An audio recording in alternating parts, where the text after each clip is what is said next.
సామెతల గ్రంథం 24:15 దేవుడు రాయిస్తున్న మాట అంటే, భక్తిహీనుడా, భక్తిహీనుతో చెప్తున్నాడు, అరే భక్తిహీనుడా, ఆ నీతిమంతుని నివాసం వద్ద పొంచి ఉండకము, నీతిగా బతికేవాళ్ళు నా పిల్లల దగ్గర నువ్వు పొంచి ఉండొద్దు అని చెబుతూ ఏమంటున్నాడు, వాని విశ్రమ స్థలమును పాడు చేయకము.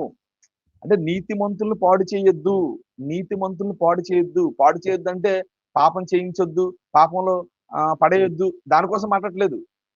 నీతిగా బతికేవాడిని నువ్వు కింద పడేయొద్దు, వాడి నాశనాన్ని కోరుకోవద్దు అని చెప్తున్నాడు అన్నయ్య, పాపం కోసం కాదు అని చెప్తే ఏమంటున్నాడు, నీతిమంతుడు 7 మార్లు పడినను అంటే పండిన పాపంలో పడతాడని కాదు, నీతిమంతుడు 7 మార్లు పాపంలో పడినా తిరిగి లేస్తాడు అని చెప్తున్నాడు. నీతిమంతుడు 7 మార్లు పడి తిరిగి లేచును అంటే పాపంలో పడితే తిరిగి లేస్తాడని కాదు చెప్తున్నాడు ఇక్కడ. నువ్వు నీతిమంతుడిని నీతిమంతుని పడగొడితే నాశనం చేస్తే, ఆయనకు నాశనం కలగజేస్తే, నువ్వు ఎన్నిసార్లు నాశనం కలగజేసినా నీతిమంతుడు కనుక నేను లేపుతా, వాడు తిరిగి లేస్తాడు. అదే భక్తిహీనులు అయితే కూలిపోతారు. అది పాపానికి సంబంధించిన మాట కాదని చాలా మంది బైబిల్ మేధావులంటూ, బైబిల్ జ్ఞానులంటూ, నాకు మాత్రమే తెలుసన్నట్లు, నాకు మాత్రం బైబిల్ బాగొచ్చి ఎవరికి బైబిల్ రాదన్నట్లు ఈ వాక్యాలు చూపించి నీతిమంతులు 7 మార్లు పడినా తిరిగి లేస్తాడు అని ఈ వాక్యాలు అనుకుంటున్నాడు పాపం చేస్తూ. అరే నీతిమంతులు పడతారు అంటే పాపంలో పడతారని చెప్పలేదా పాపిస్తుడా, దుర్మార్గుడా? నువ్వు ఎందుకు ఇలా వాక్యాలను వక్రీకరిస్తున్నావు? నీతిమంతులు 7 మార్లు పడినను అంటే నీతిమంతుల్ని భక్తిహీనుడు 7 సార్లు కింద పడగొట్టినా, నాశనంలో పడగొట్టినా, వాడు నాశనాన్ని కోరుకున్నా వాడు తిరిగి లేస్తాడు. ఎగ్జాంపుల్ బైబిల్లో ఒక ఆయన ఉన్నాడు, ఆయన పేరు దానియేలు. దానియేలు ఆ దేశంలో మంచి స్థానానికి వెళ్ళినప్పుడు, మంచి స్థితిలో ఉన్నప్పుడు, బయటోడు ఎవడో వచ్చి మంచి స్థితిలో ఉండడం ఏంటి, మన లోకల్ కదా, వాడి నాన్న లోకలు, దానియేలు ఎలాగైనా ఏదో తప్పు చూపించి ఆయన పడగొట్టేయాలి, ఆయన నాశనం కోరుకోవాలని దానియేలు దగ్గర ఉన్న మిగతా ఆ గొప్పవాళ్ళు, ఆ ప్రధానులందరూ ఆయన కోరుకున్నప్పుడు ఏదో ఒక నేరం చూపించి, ఏదో ఒక పాపం చూపించి రాజుగారి దగ్గర చూపించి తనను దోషిగా చిత్రీకరించి ఆయన నాశనం కోరుకోవాలని ప్లాన్ వేస్తారు. ఆయన దగ్గర మాత్రమే ప్రార్థన చేయాలి, ఇంకెవరి దగ్గర ప్రార్థన చేయకూడదని ఒక శాసనం పెట్టిస్తారు. ఎందుకు ఈ శాసనం పెట్టించారంటే, దానియేలు ప్రార్థన చేయకుండా ఉండడం కనుక, ఖచ్చితంగా దేవుని ఎదురు ప్రార్థన చేస్తారు కనుక ఈ నేరాన్ని చూపించి రాజుగారు చూపించి పదవి తీసేద్దామని ప్లాన్ వేస్తారు. అంటే ఒక మాటలో చెప్పాలంటే దానియేలును ఈ భక్తిహీనులందరూ పడగొట్టాలనుకున్నారు. పాపంలో కాదు పడగొట్టాలనుకున్నారు. అంటే ఆయనకున్న ఆ గొప్ప స్థితిని నాశనం చేయాలనుకున్నారు. అప్పుడు ఏం జరిగింది, ఈ నీతిమంతుడిని వాళ్ళనుకున్నట్లుగానే పడగొట్టారు, రాజుగారికి చెప్పారు, సింహాలకులంలో పడేశారు. సింహాలకులంలో పడేస్తే నీతిమంతుడు 7 మార్లు పడినా తిరిగి లేస్తాడంటే దాని అర్థం ఏంటంటే సింహాల గృహలో పడినా కూడా బయటకు వస్తాడు, అది దాని అర్థం.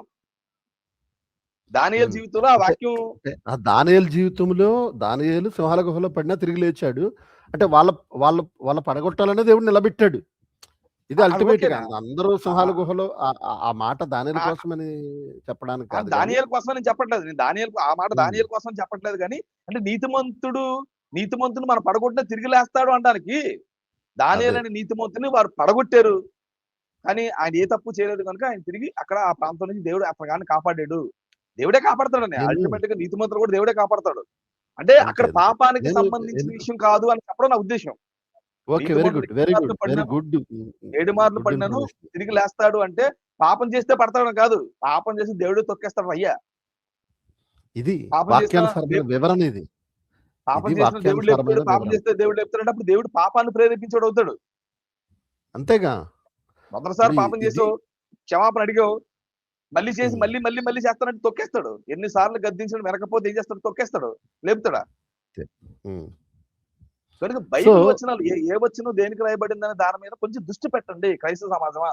వాళ్ళు వాక్యం చెప్పేసరికి నిజమే కదండి, బైబిల్ ఉంది కదా, నీతిమంతులు పడినా లేస్తానని దేవుడు చెప్పాడు కదా, మన జానపాలండి నీతిమంతులు పడిపోయిన లేచేదండి అని, అరే ఆ వాక్యం అలా అప్లై చేయకండి రా బాబు, వాళ్ళు గుడ్డిగా మిమ్మల్ని తీసుకెళ్తున్నారు. అంటే ఎప్పుడైతే మనిషి పాపం చేస్తాడో ఆ పాపాన్ని సమర్థించుకోవడానికి, ఒప్పుకోకుండా తప్పించుకోవడానికి, సమర్థించుకోవడానికి అతడు వెతికినప్పుడు ఆ కోణంలోనే ఆ వచనాలు అతడికి తోస్తాయి. ఎందుకంటే మనసంతా పాపంతో ఉంది కదా, అదే తోస్తుంది. ఎప్పుడైతే అలా తోచిందో వచనాలు తనకు అనుకూలంగా అర్థమవుతూ ఉంటాయి, తనకు అనుకూలమైన వివరణ ప్రజలకు ఇస్తూ ఉంటాడు. ఎన్నోసార్లు చెబుతూ ఉంటాను, దేవుడు తన భక్తుల్ని ఎన్నుకుంటే లేదా దేవుడు నిలబెట్టుకోవాలనుకుంటే ఎవడు ఎన్నిసార్లు పడగొట్టినా లేస్తూనే ఉంటాడు. ఎందుకంటే అతడు దేవుని వాక్యానుసారంగా నడుచుకున్నప్పుడు, దేవుని నీతి ప్రకారంగా నడుచుకున్నప్పుడు ఖచ్చితంగా అతడు ఆపదలో ఉన్నప్పుడు, ఆ నీతిమంతుడు ఆపదలో ఉన్నప్పుడు, లేదా ఆ నీతిమంతుడు ఇబ్బందుల్లో ఉన్నప్పుడు, ఆ నీతిమంతుడు నిస్సహాయ స్థితిలో ఉన్నప్పుడు, దేవుడు నిలవబెడతాడు.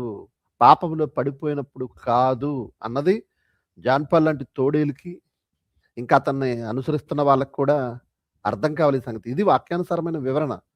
తమ్ముడు చెప్పినట్టుగా నీతిమంతుడు పాపంలో పడిపోతే, పాపంలో పడిపోయిన వాడిని మరలా లేపి, అతడు మళ్ళా పాపంలో పడిపోయి, అతన్ని మళ్ళా లేపుతూ ఉంటే, అతనికి ఎలా అనిపిస్తదండి? ఎవరికైనా ఏమనిపిస్తది? ఓహో! ఎన్ని సార్లు పాపం చేసినా మనకు పోయేదేమి లేదు. దేవుడు లేపుతాడు కదా! అనే భావనొచ్చేస్తది.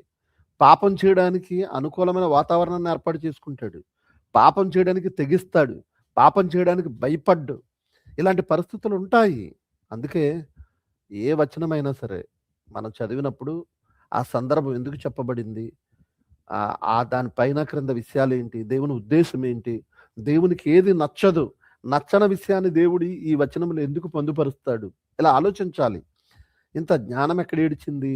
ఆ బచ్చా గడికి, ఆ తోడేలు గడికి, ఆ జానపల గడికి ఏం ఏడిచింది ఇంత జ్ఞానం?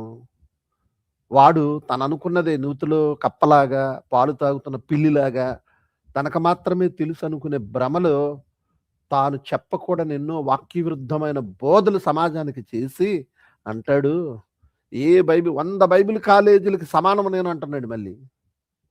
100 బైబిల్ కాలేజీలకి సమానం అంట తమ్ముడు. అంటే 100 బైబిల్ కాలేజీలు చెప్పని సంగతులు ఒక్క జానపాల్ చెప్తాడు. జానపాల్ వీడియోలు చూస్తే చాలట 100 బైబిల్ కాలేజీల్లో ట్రైనింగ్ అయిన వారికి కూడా తెలియని సంగతులు చెప్పేస్తున్నాడంట. మరి ఇదేనేమో.